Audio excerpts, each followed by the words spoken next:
ये यहाँ पर आए, इनसे हमारे से लड़ाई हुई, वो एक भी बात का ढंग का आंसर नहीं दे पाए कि आप फायदे क्यों नहीं देना चाहते बताइए। उल्टी सीधी बातें करनी शुरू कर दी, नहीं है ये नेशनल, उसने कहा जी आप डिफाइन करो नेशनल इंटरेस्ट में क्यों नहीं है। तब उन्होंने ऑन रिकॉर्ड दो बातें मानी गृह मंत्रालय ने, कि हमारे पास 70,000 पन्ने हैं जो सुभाष बोस की डेथ से जुड़े हुए पन्ने, ठीक है, नॉट फाइल्स, पन्ने, डॉक्यूमेंट्स, और उसमें से कुछ रिकॉर्ड जितने कंट्रोवर्शियल हैं कि अगर उनको रिलीज कर देंगे तो पूरे देश में लॉ एंड ऑर्डर की प्रॉब्लम हो जाएगी, खासकर वेस्ट बंगाल में। ये हमारा डर है। तो जब उसने ये बोला तो सारे कमिश्नर्स की हवा उड़ गई, इसने कहा ये क्या बोल रहा है बैठ करके, तो ये तो समझ में नहीं आ रहा हमारे को, और they were not willing to talk properly. और अगर ये लाइव टेलीकास्ट अगर हो जाता ना तो बवाल देश में मच जाता उस ज़माने में। तो ये तो उस टाइम पे फिर ये रिपोर्ट हुआ, मिल जाएगा आपको, अब रिपोर्टिंग्स की बेसिक रिपोर्ट तो मिल जाएगी, मीडिया में खबर आई थी बाद में, ऑर्डर अवेलेबल है, मैं आपको कोई अपनी बात नहीं बता रहा हूँ।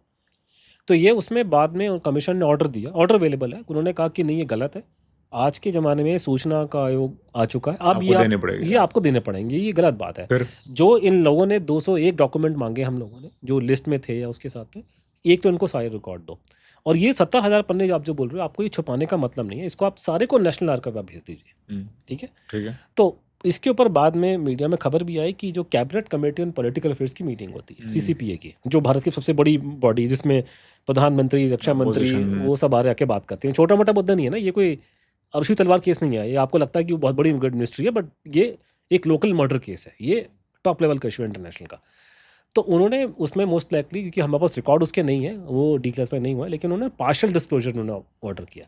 तो 201 में से 91 रिकॉर्ड उन्होंने हमको दिए, ठीक है, और वो 70,000 में से उन्होंने कुछ हज़ार पन्नों को रिलीज़ करके नेशनल आर्काइव भेज दिया। अब आपके सवाल का जवाब, जो आपने कहा ना कि ये इतनी बड़ी गलती कैसे हो जाती, होता क्या है ना कि इंसान गलती का पुतला होता है। जब आप एक झटके में हज़ारों पन्ने निकालते हो तो कई बार गलती से ऐसा माल निकल जाता है जो आपको निकालना नहीं चाहिए। तो ये गलती इनसे पहली बार हुई है 2005 में। तो वो आपने फिर पकड़ ली। मैं बता रहा हूँ कि वो तो बड़ी खतरनाक गलती हुई थी उनसे। ये तो अभी की बात का आपने बोली रिंकोजी टेम्पल की, वहाँ गलती ये हुई कि इन्होंने साल 2010 में फैसला लिया कि हम ये इसमें से कुछ 1,000 पन्ने नेशनल आर्काइव भेज देंगे, ठीक है। 2012 में वो पन्ने नेशनल आर्काइव पहुँच जाते हैं, जो 1,000 के आसपास फाइल थी, 1,000 प्लस, जो हमारे केस से जुड़ी थी, जो हमारे ऑर्डर पे निकली हैं। तो वो उसमें, तो ये इन्होंने 12 तक वो डॉक्यूमेंट यहाँ पर आए, और आने के बाद में उनको प्रोसेस किया जाता है, कैटलॉगिंग होती है नेशनल आर्काइव्स में। तो 2014 के आखिर में वो रिकॉर्ड जो है वहाँ पे उसमें आ गए, नेशनल आर्काइव में आ गए। अब क्योंकि हमको इस केस का मालूम था, हम ही ट्रेस कर रहे थे, तो मैं गया देखने के लिए वहाँ पे कि क्या उसके अंदर मालूम। तो वो आपका वो आता है कि ना कि जब आप एक झटके में, अगर आप जब फाइल पब्लिक करते हो, किसी ने बिना देखे, तो गलती से कई बार नहीं, ये होता है, ये इवन अमेरिका में हो चुका है कि CIA ने गलती से रिकॉर्ड पब्लिक किया बहुत सारे, गलती से कुछ फाइल ऐसी निकल गई जो निकालनी नहीं चाहिए थी, बाद में उन्होंने रीक्लासीफाई कर दिया बस उसको। यही गलती की वेट कर रहे होते आप। तो वो हुआ कि जैसे ही हमने वो देखा तो गलती से ना ओरिजिनल नहीं आया, फोटो कॉपी कुछ रिकॉर्ड की उसके अंदर आ गई। तो मैंने चंद्रचूड़ को फ़ोन किया, मैंने कहा चंद्रचूड़ इसमें तो वाटरगेट स्कैंडल पार्ट 2 है यहाँ तो वाटरगेट क्या है, ये यंग बच्चों को जानना जरूरी है।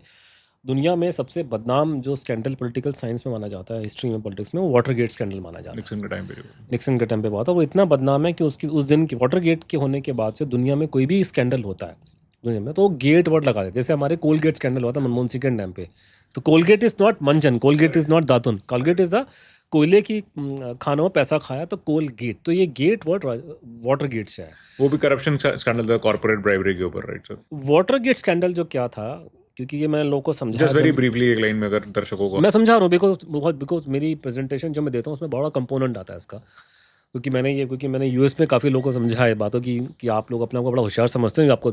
And Nixon had to resign because of that. The Watergate में हुआ ये था कि वाटर गेट स्कैंडल क्या हुआ था कि वहाँ पे वाटर गेट कॉम्प्लेक्स का बिल्डिंग्स है, आप गूगल करेंगे आपको मिल जाएगा, वाशिंगटन के अंदर बिल्डिंग ऑफ कॉम्प्लेक्स है वहाँ पे, तो उसमें वाटर गेट कॉम्प्लेक्स बिल्डिंग्स कहते थे उनको। तो 73 में वहाँ पे रिचर्ड डिक्सन अपने ना, वो वहाँ के राष्ट्रपति थे, उनके हिसाब से बड़े सुरता आइटम था वो, ट्रिकी डिक उनको बोलते थे, और डेमोक्रेटिक पार्टी अपोजिशन में थी, रिपब्लिकन पार्टी का था ये, ठीक है, जो ट्रम्प साहब की पार्टी उसी पार्टी का था। तो रिचर्ड निक्सन ने कहा था ट्रम्प को कि तू प्रधान राष्ट्रपति बनेगा फ्यूचर में, तो ये उसको बड़ा मानते हैं उसको। तो रिचर्ड निक्सन ने, तो हुआ क्या कि वहाँ पे रात को वहाँ पे उसी डेमोक्रेटिक वो जो वाटर गेट बिल्डिंग जो थी, होटल थे, यहाँ था, उस पूरा कॉम्प्लेक्स है बिल्डिंग का, उसमें डेमोक्रेटिक पार्टी का ऑफिस था जो अपोजिशन पार्टी थी, और रात को वहाँ पे बर्गलरी हुई। यहाँ पे कुछ 4-5 लोग वहाँ पे बर्गलरी करने के लिए, चोरी करने के इरादे से घुसे।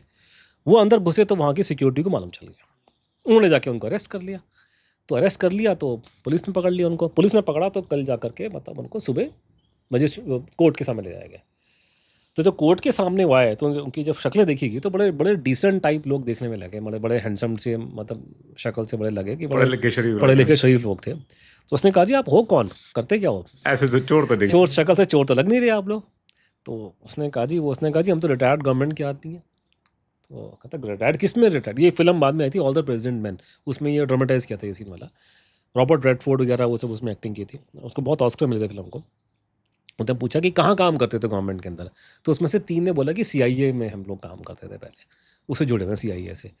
तो CIA के रिटायर्ड आदमी चोरी करना है। डेमोक्रेटिक पार्टी के बीच में क्या चोरी करने आए थे रात को? तो पता लगा कि वो चोरी करने नहीं आए थे। आजकल के ज़माने तो टेक्नोलॉजी बहुत एडवांस हो गई है ना, आजकल तो आपके वो सब व्हाट्सअप पढ़ लेते हैं वो लोग, सॉफ्टवेयर आ गए हैं।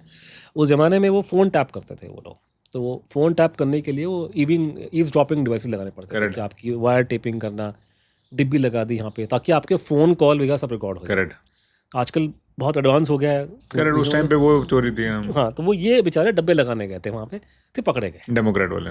हाँ, ये पकड़े गए, वो पकड़े गए। करते करते खबर निकली कि ये जो आए थे ना, इसकी नॉलेज राष्ट्रपति को भी थी। और उसके बाद पूरे अमेरिका बवाल मच गया। कहा जी तुम्हारी हिम्मत कैसे हुई अपने देश में जासूसी करने की अपने लोगों के ऊपर?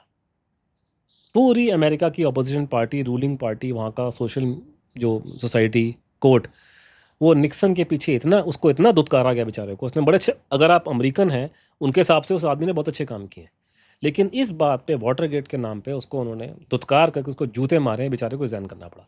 पूरी अमेरिका की हिस्ट्री में कोई और राष्ट्रपति आज तक रिजाइन नहीं किया, because he was planting devices. जो हरकत क्लिंटन ने करी है वो यहाँ बोलने के लायक नहीं है। ओवल हाउस के अंदर, उसके अंदर लड़की के साथ में, ठीक है ना, और बच गया उसको उल्टा सीधा बोल करके वो। तो जो हरकतें बाद में की है वो सब बच गए। वो बेचारा सिर्फ इतनी सी बात पे, मैं इसलिए बेचारा वर्ड यूज़ कर रहा हूँ, जब मैंने ये बात को मैंने बोला भी था पहले कई जगह। मैंने उसको US में जब मैं प्रेजेंटेशन देने गया था, वहाँ मैंने लोगों को बोला, अपनी सारी इंडियन अमेरिकन बैठे थे, मैंने कहा तुम बेवकूफ़ आदमी, तुम लोगों ने ये जो 4 बंदे भेजे थे उनको हमारे पास क्यों नहीं भेजा एडवांस ट्रेनिंग के लिए दिल्ली में? हम इस चीज़ के उस्ताद हैं डिब्बी लगाने के, ये क्या बड़ी बात है इसमें डिब्बी लगाना? ये हमारे लिए बहुत छोटी चीज़ें हैं। ये CIA के बंदे थे जो आए थे डिब्बी। ये ट्रेनिंग इनको अच्छी नहीं मिली लोगों की, बड़े नौसिखिया किस्म के लोग। तो ये निक्सन जी के कहने पे आए थे कि, और ये इतना छोटा सा काम नहीं कर सके। हमारी जो एक्सपर्टीज इस केस में है उस पर आपको पॉडकास्ट करने चाहिए। जैसे हमने 2 ब्रिटिश प्रधानमंत्रियों को हम लोगों ने टैप किया हुआ है, हमारी ये एक्सपर्टीज़ है इस चीज़ में। हम इस गेम के उस्ताद हैं, फ़ोन टैपिंग करना, रिकॉर्डिंग करना, ये करना, वो करना। आईफोन का कोई लॉक, मंत्री, आईफोन का लॉक तोड़ना। किसी मंत्री ने एक स्टेटमेंट दी किसी बंदे को अमेरिका में कि कोई मंत्री साहब गए थे और जैसे ही वो वहाँ निकला वो कहता हाँ मैं ऐसी जगह पे गया जहाँ मेरे को सब खुला है, मेरा तो माली भी IB में काम करता है। हम इन चीज़ों के उस्ताद हैं। ये लोगों को पता नहीं हमारे देश की कि हमारी भी कितनी जासूसी करना, मुखबरी करना, उसमें हमारी कितनी एक्सपर्टीज़ हम लोगों की। तो ये पकड़ा गया। हमारे पास ट्रेनिंग होता तो ये पकड़ा नहीं जाता। जब मैंने वो फाइलें खोल के देखी 2014 में, तो वहाँ पता लगा कि इंडिपेंडेंस के बाद से लेके कम से कम 71 तक हो, उस जो फाइल दिखाई थी, ये लोग सुभाष चंद्र बोस के फैमिली वालों पे और सब पे जासूसियाँ कर रहे थे बैठ कर के, रिपोर्टें जा रही थी और कभी खबर मार्केट में नहीं आई कभी। Sorry, come again. When I went to the national archive, जो फाइल मैंने कहा ना जो गलती से निकल गई, जो निकालनी चाहिए थी, लोकल इंटेलिजेंस वाले स्पाइंग कर रहे थे सुभाष बोस की फैमिली पे और बाकी लोगों पे, और वो रिपोर्टें दिल्ली भेज रहे थे। जैसे काओ के पास रिपोर्ट भेजी, उसके पास रिपोर्ट भेजी, आरन काओ। हाँ, आरन काओ, एक ही काओ है भारत में, और तो कोई काओ है नहीं, तो उनको भेज रहे हैं, उसको भेज रहे हैं करके, ठीक है।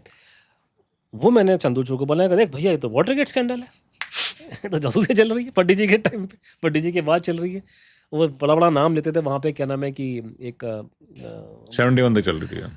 नहीं, वो ये मैं उसकी बात कर रहा हूँ। बाद में जब हम लोग निकले, जैसे मैं आपको एग्जांपल देता हूँ, इसकी एक अलग कहानी है। नहीं सर, एक मिनट, टाइमलाइन समझने दो। जो जासूसी चल रही थी वो 46 से 71 तक चल रही। नहीं, मैं आपको बढ़ा रहा हूँ कि ये मैं अभी आपको जो कहानी सुना रहा हूँ वो कहानी है साल 2014 के एंड की, जब मेरे को ये डिस्कवर किया। उसके बाद इसमें और चैप्टर जुड़े हैं। जैसे उसमें एक चैप्टर और जुड़ा कि जैसे ये रिपोर्ट ब्रेक हुई है मीडिया में, तो एक बॉम्बे में एक पुराना पत्रकार बैठा हुआ था, ठीक है। उसके दादाजी या नाना जी IB में थे। उनको अगर फाइल्स का गट्ठा दिया उनको फूकने के लिए, ठीक है, उन्होंने फूका नहीं, घर में ला के रख दिया आपने। तो उसको बहुत देखता था कि इसमें कुछ कागजों में कुछ लिखा, उसको कोई समझ में नहीं आया कि है क्या। जब वो रोज़ रिपोर्ट हुई कि ये जासूसी करें सुभाष बोस को लेकर के, उसको तब समझ में आया कि बाबू इसमें तो वही लिखा हुआ है। तो वो खजाना तो मेरे पास पड़ा हुआ है। उसने भी लीक करा, फिर बाद में उसने भी वो अलग इंडिपेंडेंट निकल के आया। तो बाद में फिर उसी टाइम पे जब ये बवाल मचा तो ममता बनर्जी गवर्नमेंट ने भी अपने 65 इंटेलिजेंस की फाइल रिलीज़ करी, थोड़ा खजाना वहाँ से भी निकला हमारे हाथ में।